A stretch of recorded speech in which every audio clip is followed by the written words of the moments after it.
Welcome, listeners, to the Traversing the Stars podcast. Today on the show, we have a very special guest, Mr. William Sadler. You know him from such fantastic movies as Tales from the Crypt, Demon Knight, The Shawshank Redemption, Bill and Ted's Bogus Journey, Bill and Ted's Face the Music, and upcoming The Unholy, and soon A Stage of Twilight. Now come join me as we go traversing the stars.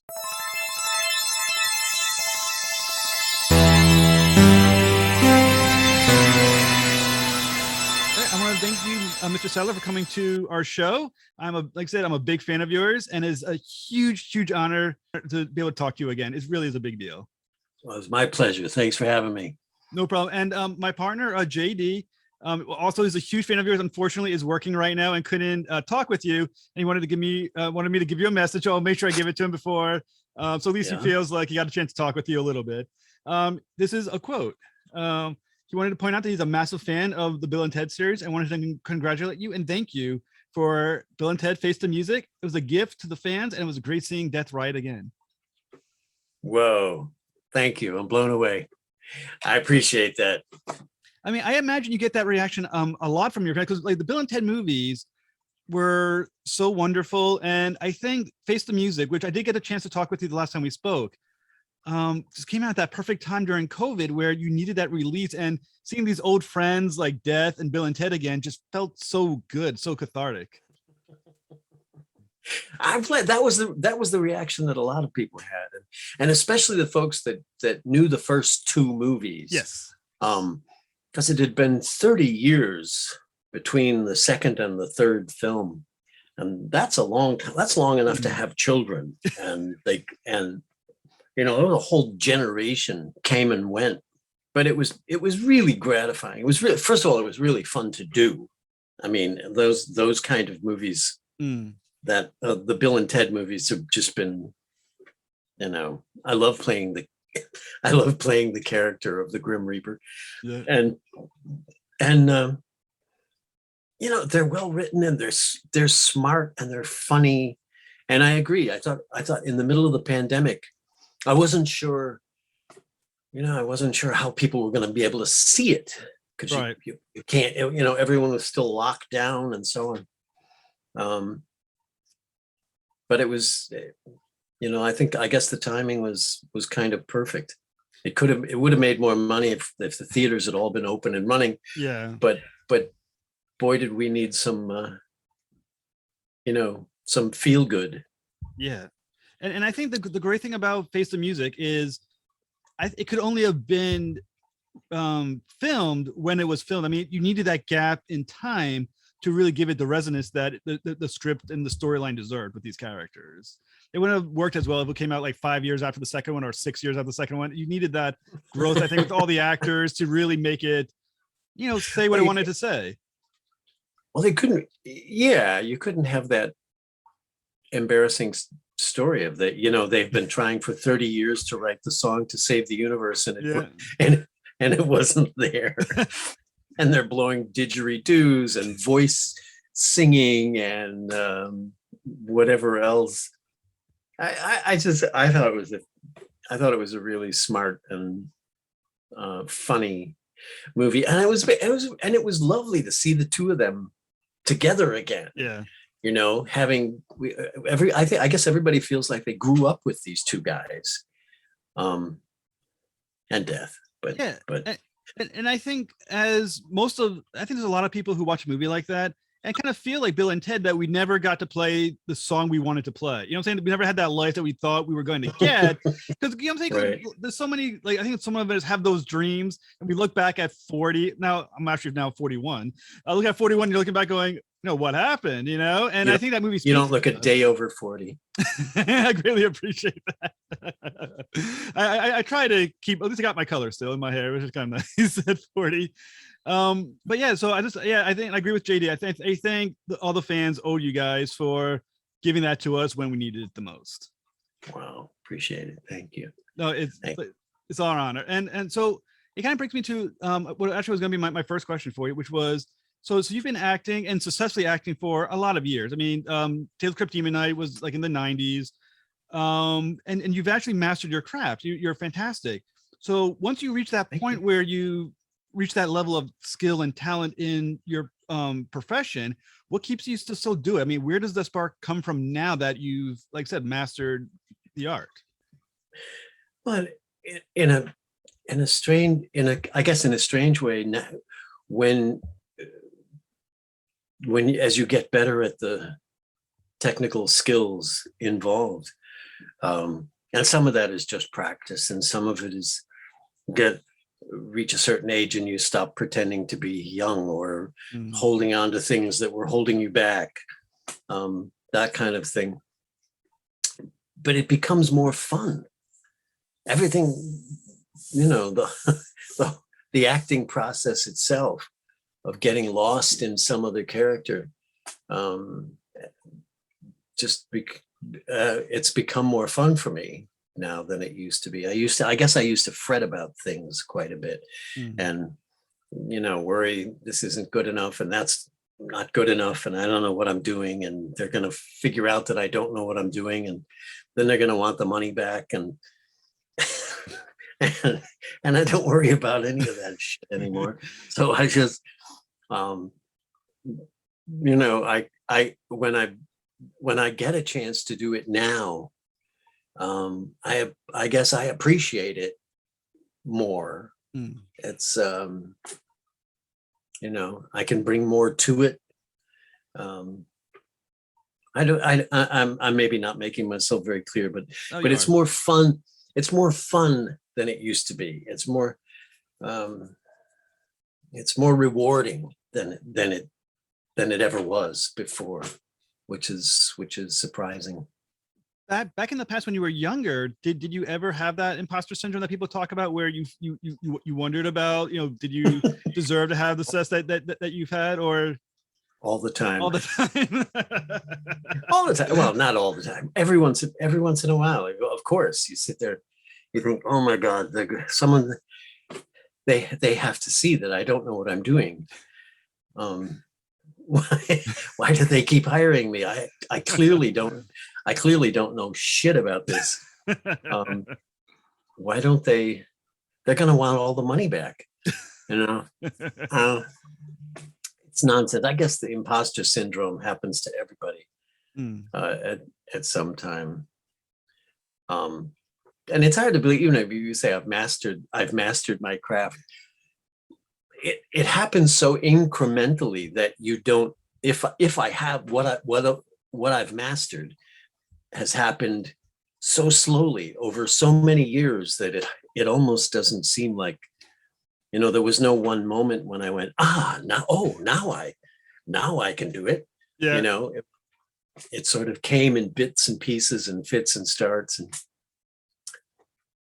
there's a movie that I did with Karen Allen called A Stage of Twilight that I'm very proud of. And it's I think we were going to talk about that anyway. Yeah, of course. But it was one of those opportunities. It was a role that I never get to play. He doesn't murder anybody. He's not a terrorist. He doesn't get killed by demons or vampires. He, it's not sci-fi. It's just this couple wrestling with kind of end of life problems, but real problems between two real people. And she's phenomenal to work with. She's so good to work with. And the writing was terrific. And it was just this wonderful, meaty role that I sank into. I just took it on. I came away feeling like I had done some of the best work that I've ever done in my life on this little tiny movie that cost $1.98 to make. It was this little indie. But there's so much quality. There's so much passion and love. And I hope it gets noticed. I hope it gets out there and people get a chance to see it. I think it's going to be extraordinary. I never know. I am personally terrified to see it because that's just how I am. I'm sure I'll sit there going, oh my God, why did I do that? And they're going to figure out that I don't know how to do this. And even though they didn't pay me very much, they're going to want that money back. You're just sitting there going, I got to kill somebody in this movie. Something needs I have to kill someone in this movie. There must be a vampire around here somewhere. No, it's always watching yourself on films. Dennis Hopper used to insist that his actors watch the dailies because he felt this is your craft. You should see what it's like you're cooking. You should taste what you've cooked. Yeah. And I understand that, but it doesn't make it any more comfortable. It's a little like watching. It's like listening to yourself on a tape recording. Yes. And we've all experienced this. You hear this voice, and you say, holy crap! I don't sound like that. That's not how I sound, do I? Yeah. Well, yes, you do. Yeah, because I was going to say, because what it reminded me of, because obviously I do this podcast, and I'm going to have to go through it for editing and listen to the whole thing again on the recording, and I'm going to have to hear my own voice. And honest to God, I've done it before, and I do it again, and I hate doing it. It's like I cringe when I hear myself. I was like, oh, son of a.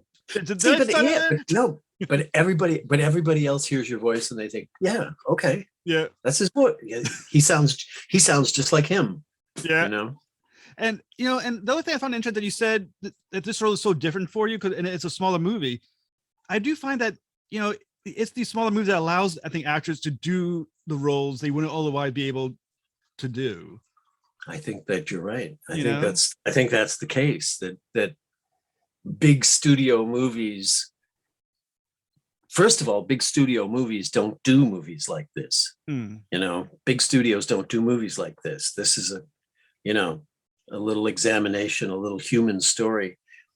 It's, this isn't Marvel comics or Knights in Shining Armor or Star Trek or something. This is a little human story. And you do get a chance in these indie movies. You do sometimes get a chance to do things that you wouldn't, the big studios are never going to hire you to do, or they haven't yet. I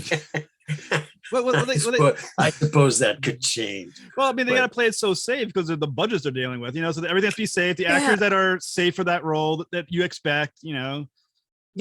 You're going to spend, hundreds of millions of dollars on a film. You need, they want some guarantee. They want some bankable box office names that they can shout out, and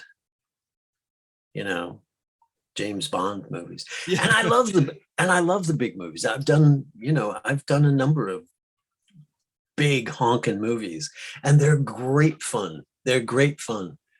But there's a world below in the economy. There's a world below that, those hundreds of millions of dollars, where people have an idea and a little bit of money, and these days it's because of digital photography, it's not as difficult as it used to be. And these little movies are sometimes opportunities to showcase talents and stories and directing skills and so on. It's exciting. In some ways, the most fun stuff is happening in the. Yeah, and I think when you mentioned the Stage of Twilight, I had I went over and I got to read some of the summary of the movie, and you play a character called Barry, and Barry is sending into the woods to die what he considers a dignified death alone from his wife. It said partner, but I assume it's the wife, his wife. And so, and I thought it was such a fascinating concept, especially I think the idea, the question that really hit me as I was reading the summary is that Barry is equating dying alone with being dignified. And I was wondering, like, how does that idea affect him, and how does he feel about that idea? I think, well, in his case, it's always hard for someone who's been, self-supporting, has control of themselves and their career and their, or feels like they have control, to start to lose control of it. And he, little by little, his body is giving way, and he very soon is going to be completely helpless. And he doesn't want her to see him that way. He loves this woman, and he has for 40 some years. And it's killing him to think that she's going to see him this way. He still has some pride. And his solution is this idiotic solution. He's going to go off and finish by himself. He's going to take that away from her. And she, of course, is like, the hell you are. This is for better or for worse, sickness or health, till death do us part. And so, and they really butt heads. The movie is more about the two of them wrestling with this, and the solutions that they come up with, that are, how their love for each other finds a way to solve it, and it's beautiful. I think, it sounds like a beautiful idea. And I think it also, once again, there's a lot of interesting philosophical questions it brings up as well, which is, in death, whose life is it anyway? Yeah, I mean, it does, him, his choice, or the wife who has been married and invested, as you said, death to you part. It's her, part of his life is hers as well. And it's interesting philosophy that brings up, and I love that. Yeah, you don't get to tell me how I do this, right? You know what I mean? It's like, and it sounds like a downer, but it's not. There's so much love there. But it's fun to watch them wrestle with just what that means. So. And you said Cora is played by Karen Allen, who everyone knows from Raiders of the Lost Ark. Very, very well known actress. What was the experience like working with Ms. Allen? She was awful. She was, oh my God. She was brilliant. I was actually I was very nervous the table reads that we did, but before we started filming, I was like, I thought, it's Karen Allen. I was just a little bit starstruck, but we very quickly kind of bonded, and there was a lot of laughing between the two of us. We giggled all the way through the filming. It was pretty easy pretending to be in love with her. What was it necessary to have those moments off the set, because it sounds like it was so many heavy moments in the movie? Is it necessary to have those later moments, to have someone you can laugh with off the set to make it emotionally capable? You really need a partner to do that, to go to these places as an actor. You need if you're not both on the same page, you close off. You just, I can't go there by myself. I'm not gonna show you that if I don't trust that, you're in the same boat with me. And so there's a sort of an agreement. There's like a contract between actors that happens because you have to get more personal than people generally do, than someone you meet in a grocery store. You have to get past the social boundaries, the niceties, and the social distance. These two have been married for 45 years.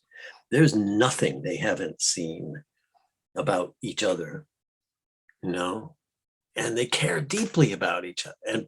But in order to go to these places as actors and actresses, you have to trust that your partner is there, is just as committed and just as caring and just let's do it. just roll, let's roll up our sleeve. Let's roll up our sleeves and shut everybody else out. You know. And I think I like the fact that you're talking about basically becoming vulnerable with basically, and prior was a stranger for you in many cases.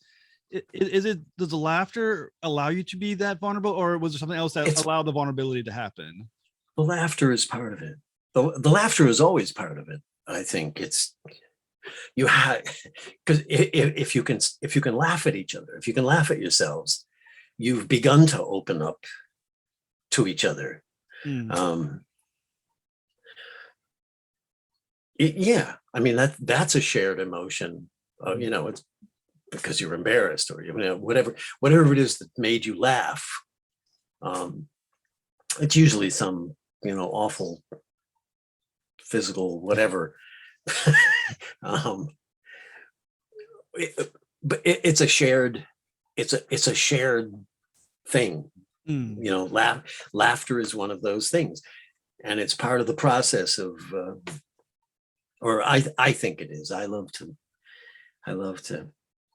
laugh with, and you know, I've done films with people who were supposed to be my brother or my wife or someone who I've known all my life, and you meet them the morning that you're supposed to shoot the big scene with them, you know. Yeah. and you have nothing, you know nothing about each other except her name, or, you know, and you somehow have to very quickly get permission to be as angry as your character is supposed to get, or as hurt, or as, you know, whatever. You need to find the contract between you, so that, and it's just part of the acting process. Well, you in use my opinion. You use a phrase, the contract between you. What do you mean by contract? I did a short film with an actress named Julie Tuck. Okay. Called A Different Life, and it's on YouTube. I think you can rent it, but I think we shot for 2 days. I'd never met her before, and she's trying to get away, and she's wearing this little night shirt thing, and I'm wrestling with her up and down this hallway where we're physically, I mean, really wrestling. She's got her feet in the doorway. She's really fighting me, and I'm really holding on to her. And we had to, because there was so much physical contact, you know, that broke all social boundaries. You know, this isn't something you do with anybody you don't know. There had to be a contract between us. It was like, I'm going to have to grab you. Are you okay with this? Are you okay with that? And it's sort of like, you know, and she said, go for it. Because I want to fight like hell. So you do what you got to do. And she did. And she went ape shit crazy, fighting to get away. And I had to fight like hell to hang on to her. And the result was, you know, this terrific little piece of film. You know, it's very believable, and the actors accomplished what was required for the scene in a way that was shockingly, you know, it was good. But without that contract, I wouldn't have, you know, it's like you have to be polite, or you have to hold yourself back. You have to, you know, part of the acting process is getting past that stuff, is finding a place where the two of you, or the three of you, or how many in the scene, where you can, you know, I'm going to go for this. You good with that? And once the agreement is agreed upon, then, you know, Yeah. then it's just balls to the wall. It's just like, then it's let's go, and nobody gets hurt. No one gets, no one feels like they've been, lied to or violated, or you know what I mean? Because you're often asked to do things that are pretty personal, that are pretty, private. Yeah. In a kind of a public setting. So, Stage of Twilight, when can our listeners find it? I think it's going to be ready. I believe, I'm not exactly certain, but they said sometime in the end of December. They're going to start putting it out to film festivals. Oh, okay. So it'll start to be seen, and then hopefully it'll find a life beyond that. I hope so. And you're also in another movie that I saw that it was fantastic, called The Unholy. Cool. Which was a movie. It was definitely different than a lot of the movies I'm used to seeing. It felt very different, even though it was a horror movie. There's something very interesting about it. And you got to play a character called Father Hagen. Right. I think the part that I felt was so different about it was because of how it handled the concept of belief and religion within that horror setting. And you have a hero who isn't sort of a hero either. And like I said, it was just far more complexity that you normally see in what you would think is a standard horror movie, or ghost story. Yeah, no, I agree. It's fun. I've played a lot of priests lately too, which is interesting. For some reason, a lot of the other thing I thought funny as well is that Father Hagen has emphysema and is dying. Barry is coughing and smoking like a chip. Right. And then you had the character Barry from Stage of Twilight who has a coughing fit and is dying from another. I was like, you had like a thing back to back. Well, knock on wood. No, I don't think so. Well, hopefully not. But what was cool, part of what's cool about The Unholy is that it really appears that that his niece has seen a miracle has happened in this little town. She's been cured. She was deaf and mute for the entire 21 years or whatever that she's been living with me, and all of a sudden she can speak. And it's just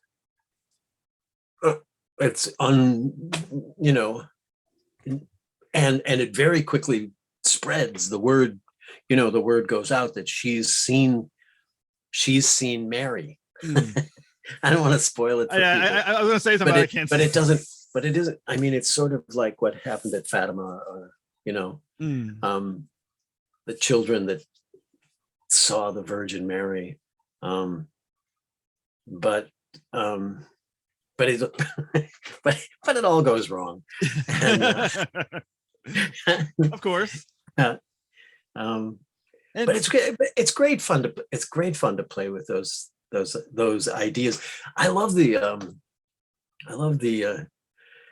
when religion gets there's something about dragging the Catholic Church or Episcopal Church into a horror movie, because I mean, like the best it was ever done, I think, was The Exorcist, where you pit one against the other. Why wouldn't you believe in evil spirits? You believe in those. Yep. You already believe in the Holy Ghost. Right. Pal. Where's the big leap from, you believe in miracles. So I don't think it's a great leap to go to. And I think what I love about the movie too, that it didn't shy away from the consequences of it. I mean, it builds up this idea of, because a lot of it's, obviously about belief and what we believe. And it kind of goes into not only the positive aspects of belief, but as things start falling apart, you see the consequence of that. Yeah, it's nice that people believed in this, but now look what's going to happen when the right thing happens, and then now you see what happens when that's consequences of that happen. And it doesn't shy away from it, makes this happy, easy to digest story at the end. It's the ending does make you go, well, it's happy on some level, but there's a lot of unhappy people, Yeah, ruh-roh. And I think that was absolutely genius. And there's two lines that I really like in this movie a lot, and I kind of wanted to get your input on how that impacted your character and how you played your character. Okay, it's one line that it said is, when God builds a church, the devil builds a chapel next door, and then he goes, and wherever God goes, the unholy follow. So how did that inform you as the actor playing that character, those ideas? That was when these miracles start to happen. Hagen has his doubts. He's alarmed. I mean, it's wonderful that she's cured, that she can speak, but he's frightened for her. That because it was Martin Luther who said, when God builds a church, the devil builds a chapel next door. And Hagen says that. He's like, that's what he's worried about. That maybe, yeah, that something wicked this way comes. That maybe all of this miraculous, joyful, maybe there's something dark right underneath it that we're not aware of. And he becomes frightened about it. He's worried about her, because she's being carried away by this, literally she's being carried away by this spirit that's taking her over, and so on. And like any parent, he would, are you sure? Are you come on. Yeah, I believe in miracles, but really?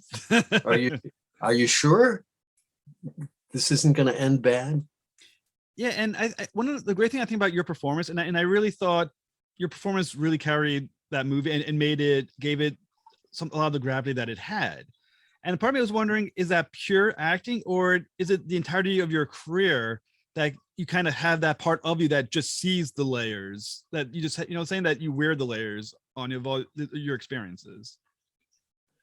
Gosh, I don't know how to answer that. I don't know, because you do bring, I mean, you carry all the things you've done with you, and audiences carry all the things you've done with you.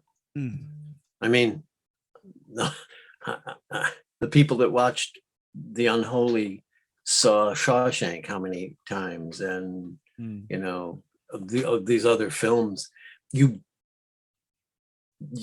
bring more, you add more to the story than even I do. But yeah, I'm not sure. I guess No, you answered. Did I answer your question? Did I add gravity to the story, or weight, or legitimacy, or something? Yeah, I mean, I think maybe, so. I don't know. Maybe. I think I sometimes think that's my job. Yes. Is that when I lend myself to a film, they get, you get the whole banana. You don't get, right. It isn't, because I think you get everything I've done up to now as well. Because I mean, there's when you're playing Father Hagen, there's an earnestness to the character, but at the same time, there's a little bit of cynicism in, I would imagine, the belief in, like you said, God coming down may not be the best thing for us to happen right now. This is going to be, what I'm saying? Like you would think philosophically, if you were religious, I'm not really religious, but if you were religious, think having the Virgin Mary come down and being like, I'm going to help everybody, it sounds like on the surface a very good thing. He's like, no, there's nothing good will come from this. And I think, that's something that I think it helps that you are playing it, because you could play that earnest, religious, faithful man, but you could definitely under the surface see a guy who's definitely going, this isn't going to go well, That's, well, yeah, and that was, and then that's in the credit where credit is due. That was in the script as well, that he starts to have doubts. He doesn't. This is if it seems too good to be true, maybe it is. This is too good to be true. This is this is moving too fast. This is taking, she's doing stuff now that she hasn't done in the last 2 decades that I've known her. And, I'm not, and he doesn't understand it. That's the other part of it, is that he can't get his head around what's occurred to her. And that worries him, that, it isn't clear to him what the miracle, why did it choose her? Why did it happen in this cow pasture, but by the church? Yeah. There's another good line I want to question you as well. There's a line that Father Hagen says is, faith in evil empowers evil. Is that something you also believe as an individual, or do you think, and what do you think that line meant to you as when you were playing the character? Faith in evil empowers evil is another empowers line. Evil. Yeah, well, that's modern politics. That's faith in evil empowers evil. That's how you give it power. If you believe in it, you've given it, you've given it life. You've given it strength. It has an audience now. It has followers now. And like people we know in the news, where faith in evil gives power to evil. Yeah. And by the time Hagen figures out, he starts doing his own research. He starts digging, and just about the time he figures out what, well, I don't want to give anything away, but it is a great but movie. He doesn't die of emphysema. No. And in watching this movie, I was thinking to myself, I mean, you've been in some great horror movies now. I mean, you've done so many really good ones. What attracts you to them? They cast me. That's part of it. I mean, it's what comes down the road. I'm an actor, and if they were romantic comedies, I'd be doing romantic comedies. The horror movies are fun. I don't actually like to watch them. I'm not a fan of. I like thrillers. I like, and I think it's a different. I'm not a big fan of like slasher movies, or how many different ways can we drill holes in this person, or I get scared. I get scared. I get swept away like anybody else in the movies, and I know how they're made. I know how the sausage got made, but it still gets me scared. And then I don't want to go down in the basement and change the laundry load or whatever. So I don't. Why would you want to get scared? I've never understood. I've never understood the big. Well, that's why I don't go on roller coasters. I'm like, I don't understand this. I don't know why you're doing that to yourself. Yes, I've gone on roller coasters. Yeah. Yeah.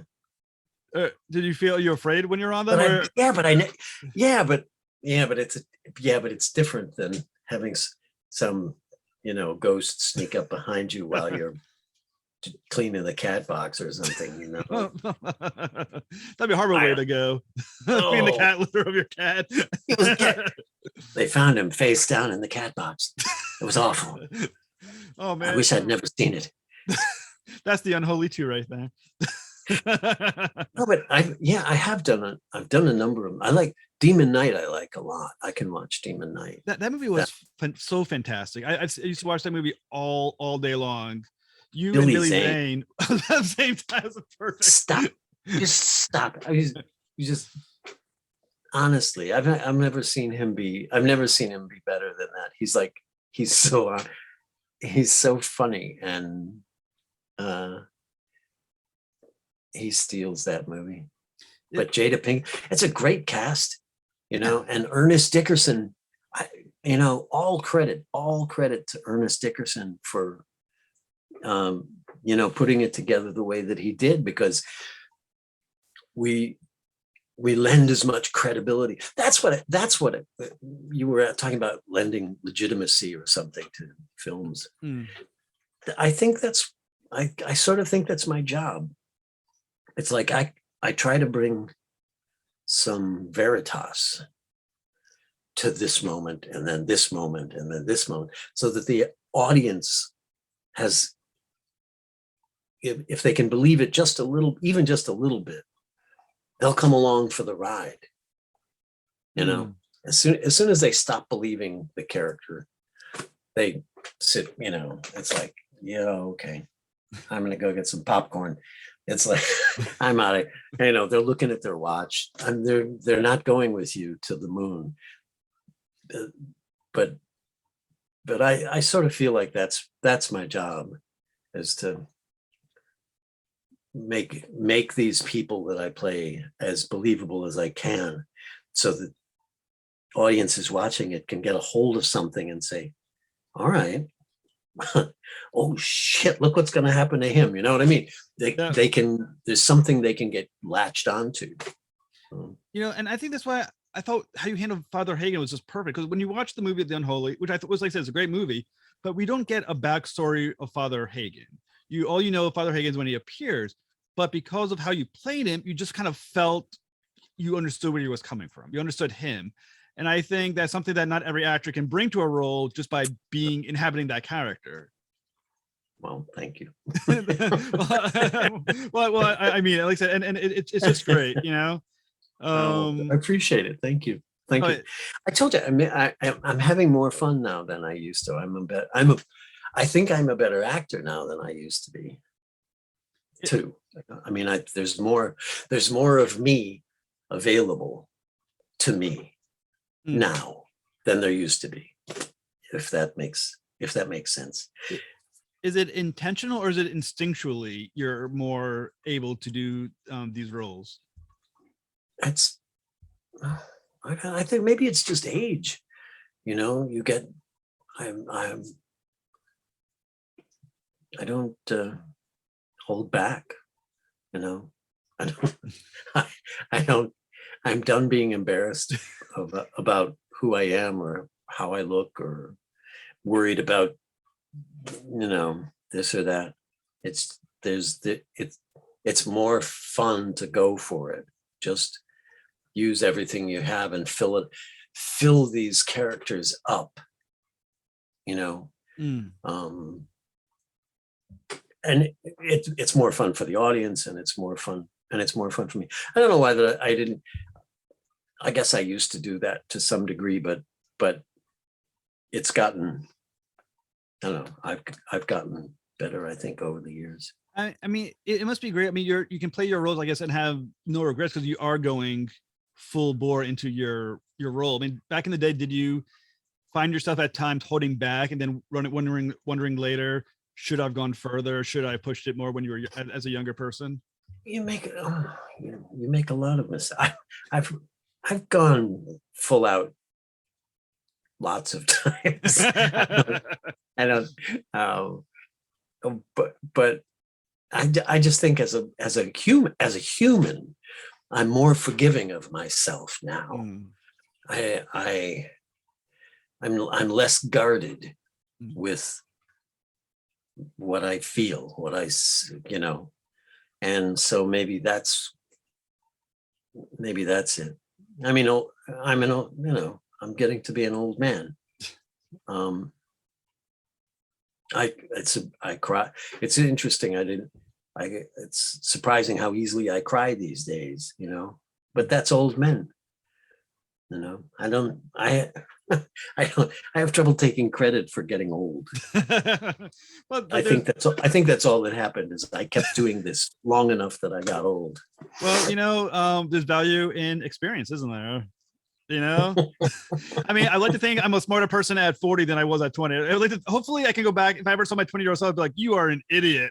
I would hate to think that I'm the same intelligence that I was when I was 20 years old. You dope. Yeah. I don't know.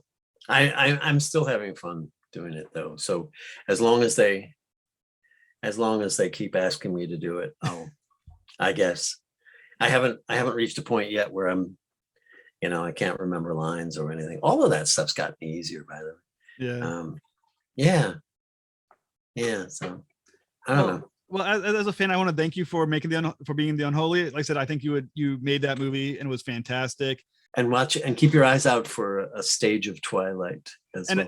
I'm a good actor. I'm not as good a salesman. No worries. That's my job when I have you on, is to make sure I pitch your product.